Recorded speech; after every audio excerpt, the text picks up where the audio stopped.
My ex-boyfriend was the top influencer I managed at work. When I quit, he threatened to terminate our contract unless I went to his place. Then he proposed to me in front of his whole family. I quit, working dawn to dusk, busting my ass, and still having to cater to that nitpicky boss. This garbage job? Let whoever wants it have it. The boss does nothing but collect paychecks. She's hogging all our performance bonuses. It's infuriating. Just because she got in through connections, what's so great about that? Monday morning, the colleagues without their boss vented in the group chat. It was lively. Everyone chimed in, cursing the job and the team leader. I sent them a patting head emoji. The team leader, who was speaking up front, tapped the table and sternly reminded me, "This is a meeting. Pay attention. If we don't hit the KPI this quarter, none of you will be keeping your jobs." Dodging the spit that nearly hit my face, I handed over the resignation letter tucked inside my folder. "I truly don't want to work here anymore. Could you please sign this?" The team leader's expression turned as sour as if she'd swallowed a fly whole. After working under her for so long, this was the first time I'd ever seen her look like that. She spent the entire afternoon trying to talk me out of it, basically saying life is tough, don't be impulsive, and a job with such good benefits is hard to find even with a lantern. Watching this raging female gorilla instantly transform into a gentle, understanding big sister, I couldn't help but marvel.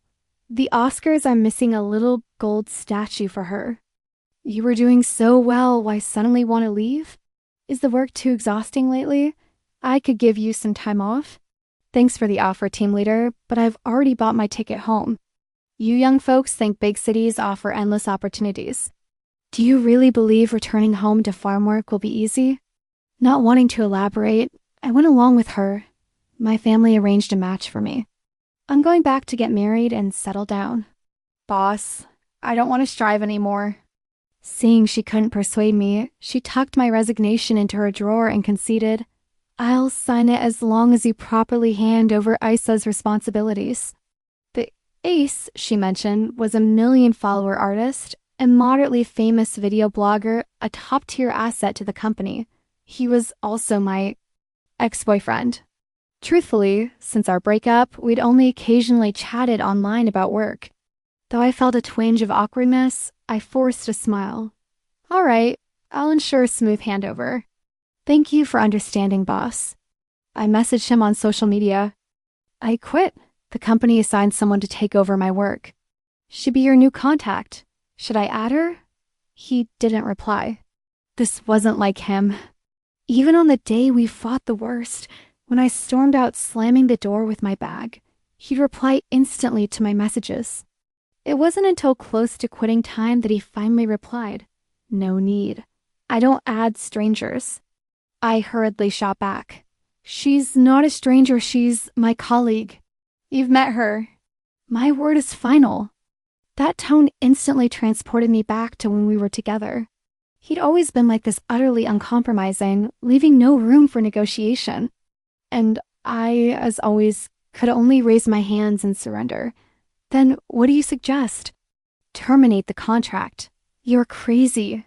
Terminating it means paying a penalty." "It won't." "Huh." Clause 2, Section 1. Party A designates Party B's employee Joanna as the sole editor. Should Joanna resign or transfer positions, Party A reserves the right to terminate the contract unconditionally. I'd completely forgotten about that. Come to think of it, I was the one who shamelessly begged him back then.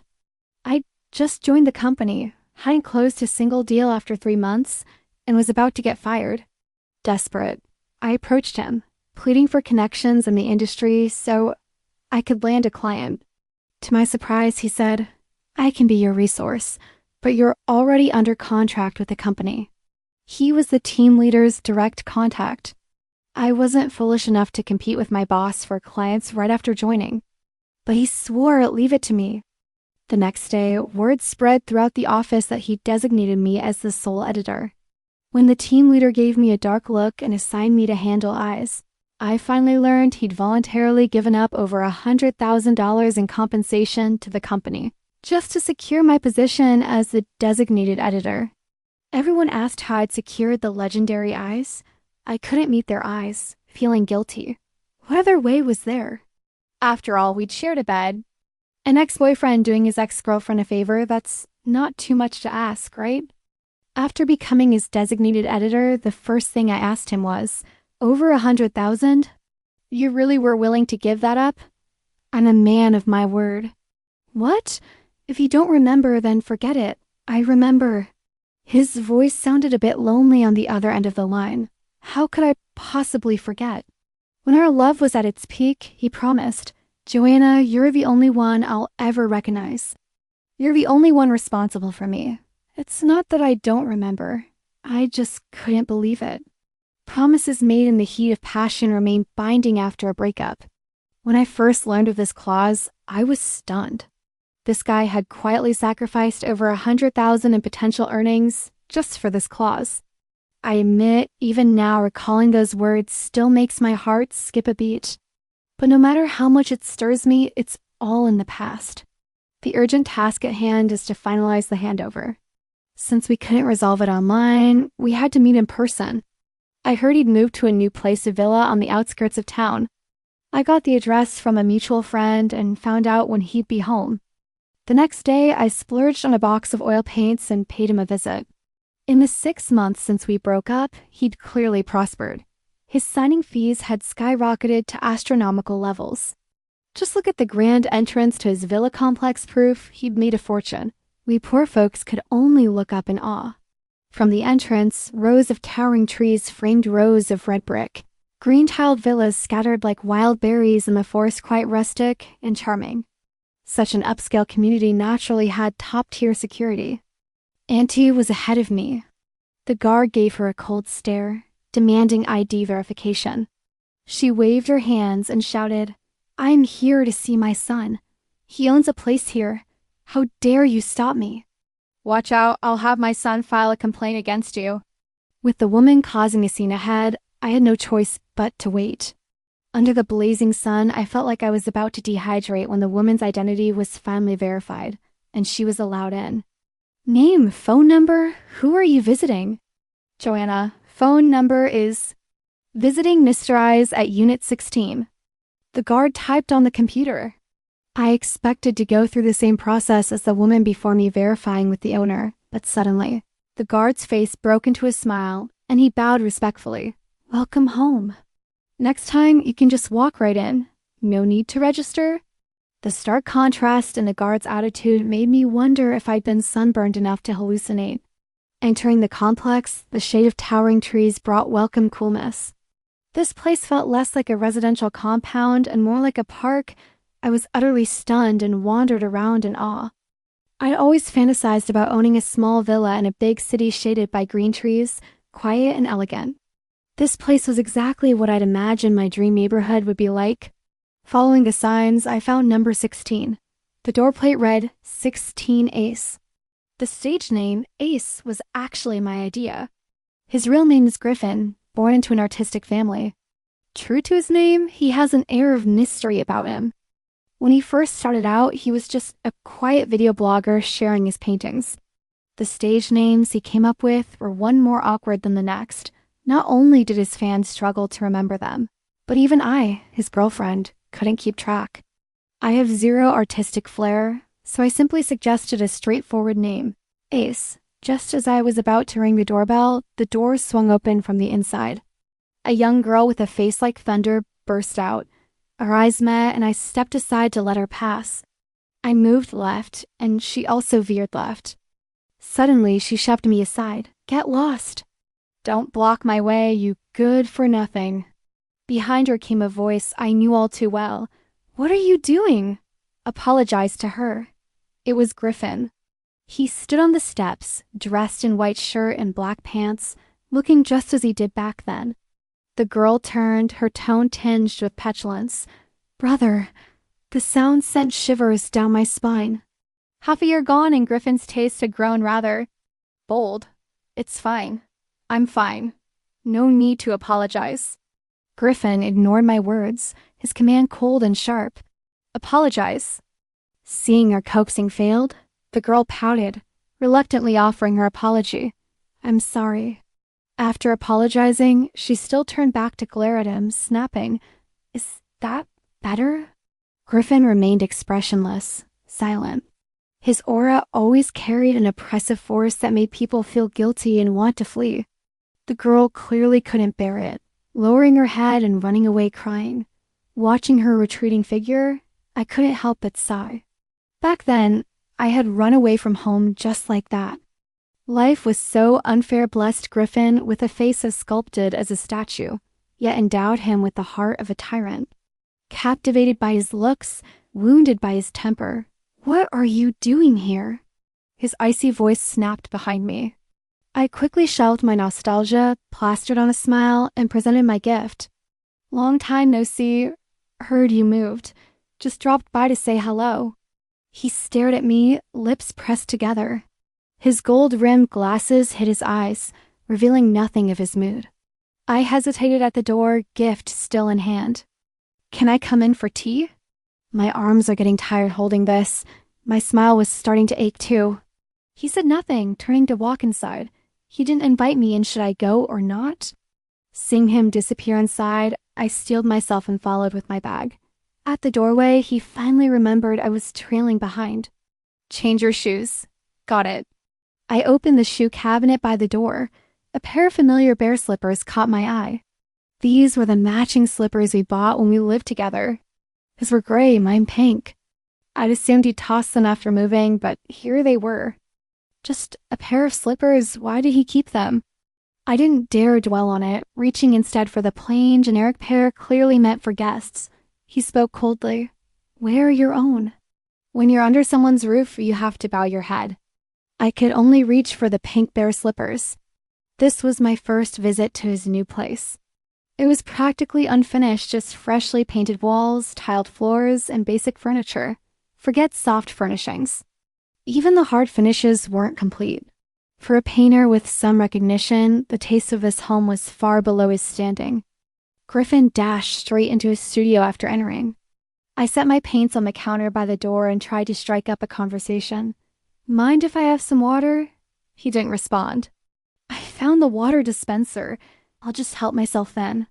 I went to grab a disposable cup, but pulled open the cabinet door to find a pair of matching mugs resting inside. Blue was his. Pink was mine. I closed the cabinet door. Out of sight, out of mind. After drinking the water, I finally felt like I was coming back to life. I didn't dare disturb him in his studio. Standing at the doorway, I cautiously asked, "I know you're angry, but this isn't a breach of contract. If you have issues with me, take it out on me. Don't drag the company into this. The company still helps you make money, right? You're running live streaming classes now with millions of followers. The company contributed to that too." Silence as still as water. "All right, I admit I was wrong when we argued back then. It's been half a year now and you have a new girlfriend. Can't we just part ways amicably?" Dead silence. "I'm only trying to help you. Honestly, whether you want to keep working with the company or not, I'm leaving anyway. I've already handed in my resignation. Even if the boss refuses, contractually, I can walk out after a month. If you really refuse to cooperate with the company, there's nothing I can do."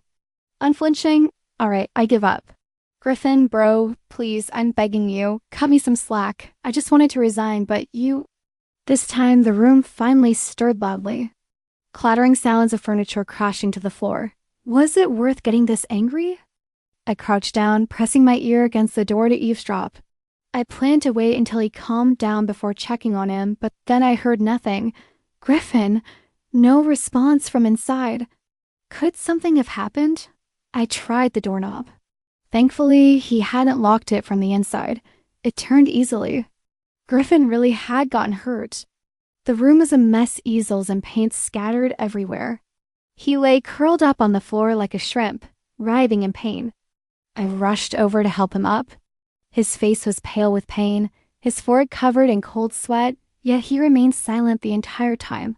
What a tough guy. "Is it your stomach acting up? Medicine? Where's the medicine?" "Pocket." I searched his body and finally found a small pill bottle in his left pants pocket. One pill at a time, right? I poured out a pill and helped him swallow it with water. Several minutes passed before his expression eased slightly. Should we go to the hospital? He shook his head. He had a stomach condition. Each flare-up subsided after medication and sleep. Seeing his refusal to seek medical help, I helped him onto the bed and tucked him in. As soon as he lay down, his body curled up. The figure beneath the covers looked frail and helpless, like an abandoned child. Sometimes I really feel like I'm a fool, like right now. I tidied up his drawing board, dug out his unopened cookware set, cooked a pot of congee, and brought it to his bedside. Though his eyes were closed, when I entered, I saw his tightly furrowed brow twitch. I knew he wasn't asleep. I made you some congee. Eat some when you're ready. I set the bowl by the bedside and started to leave, but suddenly he grabbed my wrist. A powerful force pulled me toward the bed. Dizzy and disoriented, I rolled into the covers, wrapped up in the quilt and held in his arms. His head rested on my shoulder and neck, his irregular breathing clearly audible. We hadn't been this close in a long time, and I felt utterly uncomfortable. Griffin, stop this. It wouldn't look good if your girlfriend saw us. I'd only come to discuss work. How did we end up in bed? She isn't. You are. Ex-girlfriend. I quickly clarified my status. He remained silent, burrowing his head deeper like a cat seeking comfort from its owner. Griffin, let go of me, okay? His muffled voice came from beneath the covers. Shut up. I really have business to attend to. I need to get back. Not only did he not release me, he tightened his grip, curling closer. It hurts. One word broke through my defenses. Fine. He was Griffin. He was the patient. I finally managed to escape Griffin's clutches after he fell asleep. He actually slept quite well, automatically flopping onto his back the moment he drifted off, lying perfectly still. I carefully rolled over to get out of bed, only to find my movement blocked. Looking down, I saw his right hand clutching the hem of my shirt. Even in his dreams, he showed no sign of letting go. I tried to pry it loose, but it was futile. I had no choice but to take off my top, grab a random t-shirt from his wardrobe, and make a hasty retreat. After that, I never heard from Griffin again, and I didn't dare contact him either. It felt like I'd done something shameful, like a mouse hiding its head and tail, afraid to show its face. Clearly, he was the one who made the first move. I didn't know why I felt so guilty. But Griffin wasn't someone you could just avoid. According to the schedule, he had a live streaming class this month. This Esther training session had been heavily promoted by the company for 3 months, with over 10,000 members already signed up. If Griffin didn't show up to teach, the company would face a flood of complaints and have to pay out a lot of money. Lately, the team leader had been pulling me into his office every day over this. If Griffin doesn't show up, our whole project goes down the drain. Joanna, how did you get in touch with him? Can't you even handle this? Honestly, I was already on my way out. Whether the project succeeded or failed had nothing to do with me. Still, I replied politely to the team leader. Team leader, don't you also have his contact information? The team leader's expression darkened instantly. This is your responsibility. If you don't get it done, don't expect to get your final month's salary. A month's pay that's cold, hard cash. In the end, I chose to give in. I messaged Griffin, my tone utterly submissive. Griffin, esteemed master, please don't throw a fit. If you must, can you at least wait until after I leave? His reply was infuriating enough to make smoke rise from my head. No work talk during work hours. Come to my place after hours to discuss. For this crappy job, I have to sacrifice myself. Fine, sacrifice it be. I'm not losing out.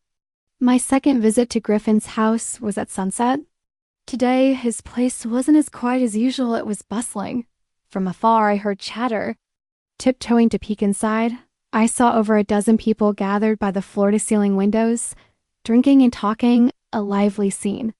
I recognized them, his parents and friends.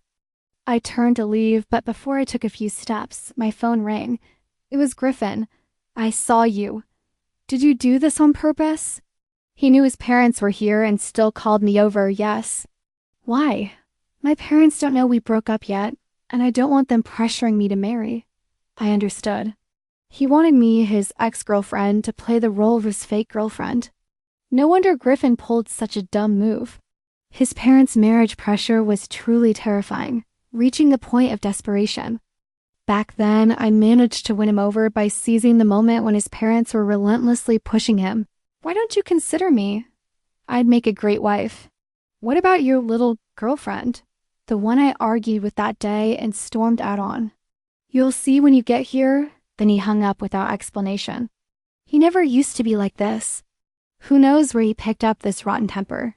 Standing before Griffin's door, I took a deep breath, about to press the doorbell when it swung open from the inside. Griffin appeared before me. He led me inside, not forgetting to instruct. "Put on a good show, like I need to be told." After all these years in the corporate world acting, I'm a pro. I plastered on a perfect smile, slipped into my bear slippers, linked arms with Griffin, and walked into the living room, greeting his relatives and friends with practiced ease. Griffin's dad had a quirky temper and was best avoided. Back when I was trying to win him over, it took me quite the effort. His mom, on the other hand, was much sweeter except for one thing. "Joanna, we were just talking about you earlier. When are you two planning to get married? You're not getting any younger, you know. Time to start thinking about children."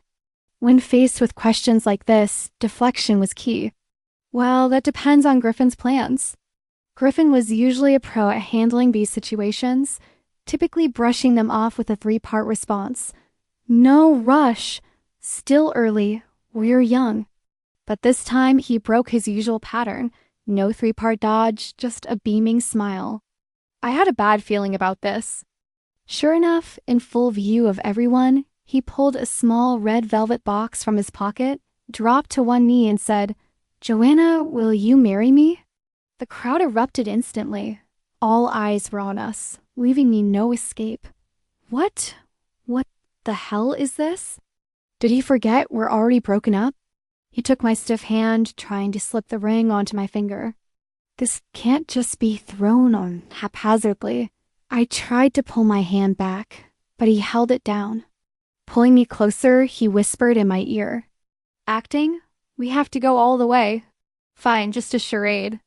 I let him slip the wedding band onto my finger. Under the gaze and blessings of his family and friends, I embraced him. To others, we looked deeply in love. But in reality, I'm making such a huge sacrifice. "If you don't log in tomorrow, I'll beat you up." His laughter rang in my ear, dangerously intimate. "Don't worry, we'll get along just fine." My status instantly jumped from ex-girlfriend to fiancée. Even though it was fake, the sheer leap left me dazed for a while. Finally finding a moment to step outside for some air, I unexpectedly spotted the little girl who'd stormed out earlier somehow back in the courtyard. I couldn't handle this kind of hellish scene. I rushed back inside and dragged Griffin out. "You two talk it out." Griffin wouldn't let me go, his large hand wrapping around me as he shot a defiant look at the girl in the yard. I couldn't break free, desperately wanting to warn him. "Man, you're playing with fire." The girl looked like she was about to cry. I finally wriggled out of Griffin's grip and hurried to explain. "Don't get the wrong idea, he and I." Griffin cut in. "Come meet your cousin-in-law." "Cousin-in-law?" The girl obediently bowed 90 degrees, her expression earnest.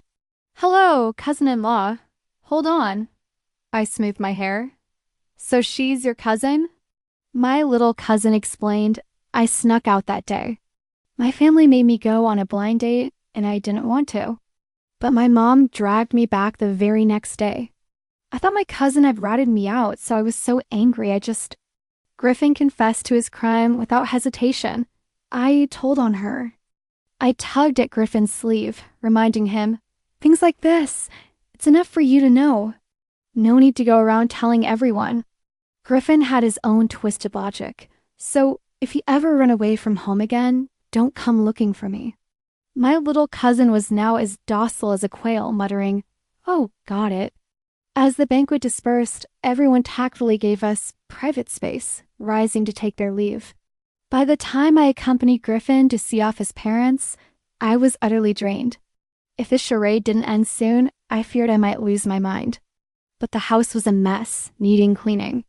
He tidied the outer hall while I handled the dishes. Reaching into the sink, I noticed the ring on my ring finger. White gold, real diamond, quite a few carats. You could tell at a glance it was expensive. Back when we were head over heels in love, he'd asked me what kind of ring I wanted.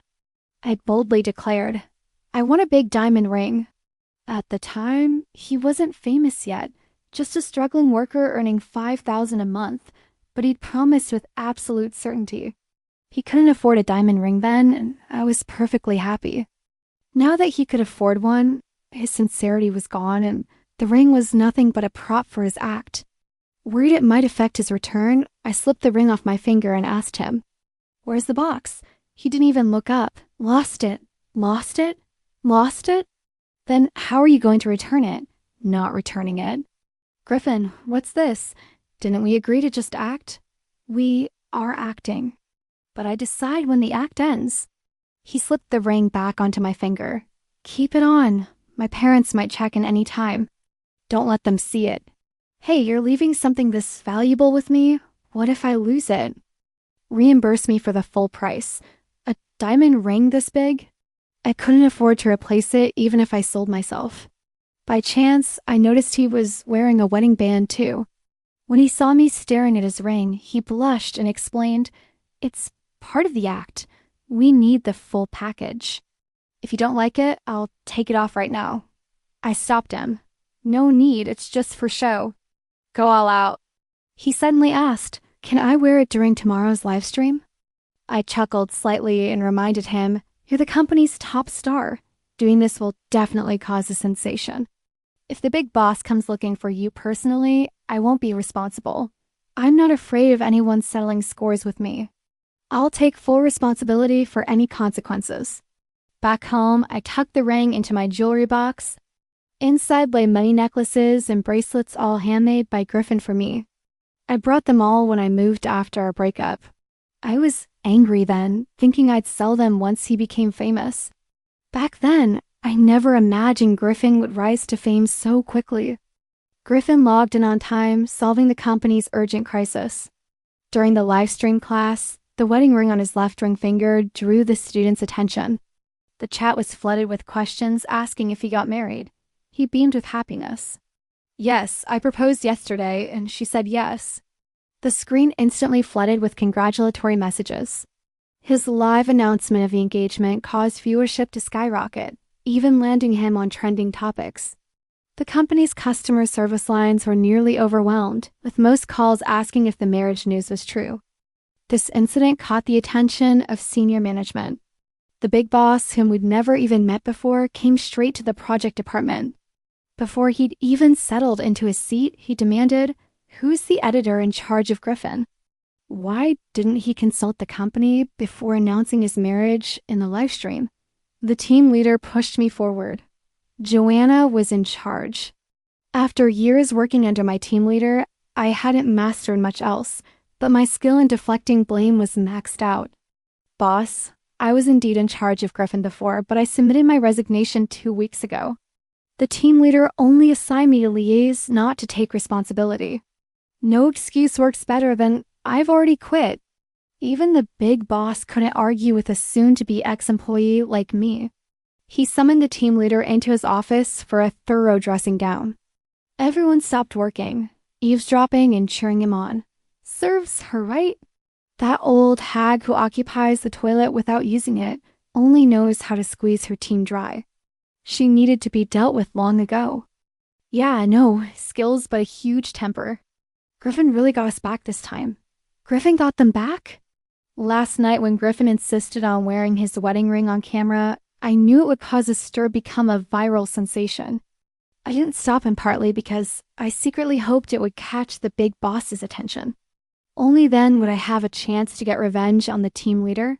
I smiled and turned away, keeping my contribution hidden. The team leader slunk out of the office, looking defeated. Sure enough, the next person summoned by the big boss was me. The big boss's attitude did a complete 180. Grinning like a Buddhist statue, all traces of his earlier fiery temper gone. Joanna, right? You're quite capable at your job. I've heard about you. I knew the team leader inside out. She'd never let an employee step over her. So the moment the big boss spoke, I knew he was pulling my leg. I played dumb, joining in with a sheepish grin. He narrowed his eyes, his demeanor as friendly as a neighborly old man. Why must such a valuable employee resign? Since we were already breaking up, there was no need to save face. I smiled back at him. Too much work, not enough pay. That's not fair. The company's commission rates are quite high. But the team leader gets 90% of the KPI and we get 10%. No matter how high the commission, it's practically nothing. The big boss looked genuinely surprised. Who said that? The team leader. I watched his expression darken, but the big boss was the big boss, more composed than most. Soon he'd regained his smile. If there's something you're unhappy with in the system, you can bring it up with the company. Young man, don't let your temper get the best of you. By the way, I hear you're the only one left who can contact Griffin. After this lengthy detour, the big boss finally got to the point.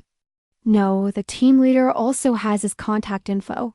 Your team leader said Griffin blocked her. Did they have a falling out? Oh, about that. Can I even talk about it? I feigned trepidation. Of course, I'm the big boss.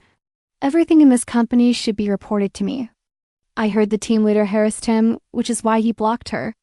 But that's just hearsay. Only the two involved know the real story. Back then, Griffin and I had a huge fight because I discovered suggestive messages from the team leader on his social media. I didn't suspect anything at first, until the messages grew increasingly suggestive, leading to our fight and breakup. Later, when I calmed down, it dawned on me Griffin isn't blind. Even if he wanted to cheat, why would he choose a narrow-minded, simple-minded old woman who's the big boss's secret mistress? That's why I joined this company. I only took over Griffin's account after joining. Shall I give you his contact info so you can ask him yourself? The big boss nodded. Stepping out of the office, everyone swarmed around me. What did the big boss say to you? Folks, I've said everything I should and shouldn't. Whether we turn this around depends on all of you now. The big boss closed his office door and contacted Griffin. Soon after, HR came to announce that team members would be called in one by one for a chat. The team leader kept craning her neck to peek into the office. This time, she seemed genuinely panicked. Colleagues emerged quickly, each feigning sorrow and heartbreak, while the private group chat buzzed with excitement. Heard Ace is quitting because the team leader harassed him. No way. Totally. I caught a glimpse of the screenshots Ace sent the big boss on his phone. You should have seen the boss's face. He turned green. Seriously green. Just then, Griffin's message popped up. I'll pick you up after work. Okay. The team leader was the last one called into the office. None of us knew what she and the big boss discussed inside. All we saw was her emerge from his office in tears. Back in her own cubicle, she started packing her things. Soon, she appeared at HR, disheveled and carrying a cardboard box. A colleague checked their watch. Less than an hour. The team leader just set the company record for fastest resignation. Everyone was thrilled to see the old hag gone, and some even felt sorry for me. Joanna, it's such a shame you're leaving now. With that old hag gone, no one will be exploiting us anymore. Maybe you could stay and take her place as team leader. Lead them? That wouldn't be a pleasant task either. Right now, with no conflicts of interest, we can still call each other sisters and brothers. But once we become superiors and subordinates, they'll create secret chat groups behind my back, criticizing everything from my fashion sense to gossip, stripping me of any privacy left. I want to leave this company. The team leader was the trigger, but she wasn't the only reason. This company's long-standing, rotten system breeds nothing but deadwood people who do nothing but coast by. It's like a rusted warship forced to carry heavy loads. Sinking is only a matter of time. I smiled and joked with them. No, work's too exhausting. I just want to lie low. So, what are you going to do after quitting? Any good opportunities? Don't forget your brothers, man. Me? I'm going home to be a housewife. A female colleague shot back with a sour tone. No wonder you're leaving so Clunley got yourself a steady paycheck for life, huh? Being a housewife is great, no work pressure. I admitted it openly. Yeah, being a housewife really is pretty nice. Colleagues shot me envious glances and offered congratulations, but I knew the jealousy outweighed the sincerity. Colleagues? They're practically strangers, even colder than strangers. At least with strangers, there's no conflict of interest. With colleagues, it's a fight to the death.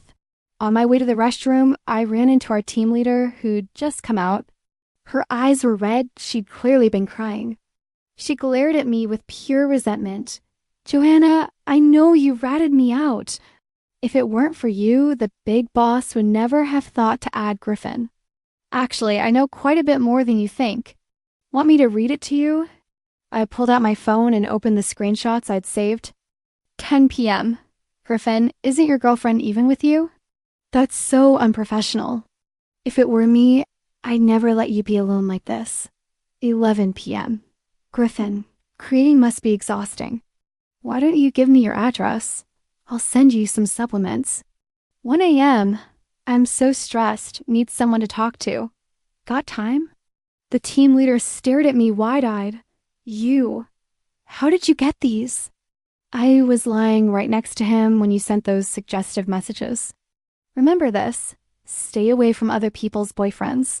Her eyes widened as she finally grasped the meaning.